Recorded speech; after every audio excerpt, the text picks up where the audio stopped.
it's usually make a cup of tea, write a song before that's too cold. That's what the rough rule is. Behind bars, I'm an animal with claws. I'm a singer for applause. I'm a sucker for a cause. I'm a ringer at the door, and the elevator floor is going down, going down. Well, me and Tilly met when we were like 14 in school, so we've been playing together since then. And then I met Dan in uni when we were a bit later. But yeah, it was kind of the Bug Club for quite a while, and there's been like 5 of us for a bit. My twin brother was in it until he played guitar, and then we kind of just whittled down to the 3 of us, and then, yeah, it's just, I stole the name off my older brother. Technically, we're not even in it. It's him and his old 2 mates when they were like 5, made it up. They used to catch bugs. Literally, like, the most, like, the most literal of, like, clubs. To be in it, you had to catch all 3 of them. That was the only thing, and they were all quite fast. And, like, one of them's a policeman now and stuff, and, like, we haven't caught him, you know? We're not going to catch him either.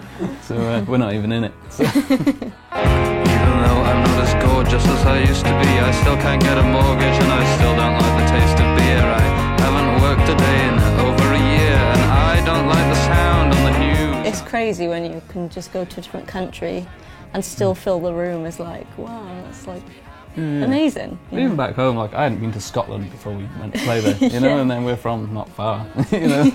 So it's just like, you just wouldn't go to any of the places, you know. Just being over here is crazy, you know, if anyone turns up to the gigs when it's just miles away. You know, that's, like, we were in Paradiso the other day, and I thought we didn't really know if anyone was coming, but it was like, a room full of people.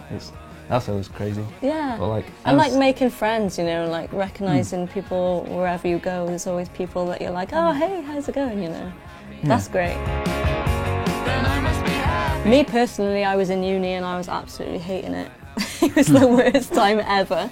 And it just kind of gave me a bit of a kick up the arse to like take it seriously and like properly go for it. It made me kind of realise that I actually really wanted to do it. So that was the like turning point for me. It was like a big epiphany moment, like, oh no, I don't want to do this at all. So that was kind of what it was for me. Even though the sun is in my eyes, I could say a swear word or tell a little lie to cover any meaning. We usually just write stuff in kind of big chunks, like when we're off or whatever, and then it's usually kind of in a theme, like an album-y thing, although they haven't really been released as those albums, but there's like, it's kind of, yeah, it's usually make a cup of tea, write a song before that's too cold. That's what the rough rule is, and then try and get up early in the morning. It seems to work better. I usually try and finish them quick, you know, and then just try and do like the music and the words in one hit, you know, and then at least it's finished, even if you don't end up using it, you know. I never like not finishing it, because you end up getting that same like rubbish thing come up every time then in like different forms, you know. So if you just like finish the songs and then you've got like a bunch to pick from, or you know, and they end up having a bit of a theme to them a lot of the time then, if you like keep it running, you know. You wrote The Fixer in your car. Oh, that was a love song one. That was a love song. I was working with my dad, and then he lives about like 6 miles away, but we was driving there, but I wrote on the way there, which is quite nice. I thought that was quite cool, but I ended up being late, so I had to stop the car and all that stuff. I did that a few times. Yeah, like a lot of them really, kind of like in one hit, like cup of tea length. I sometimes make it really hot just to buy myself a few minutes, you know. Then I must be happy. Even though you live just down the road, I still go the quickest route back home.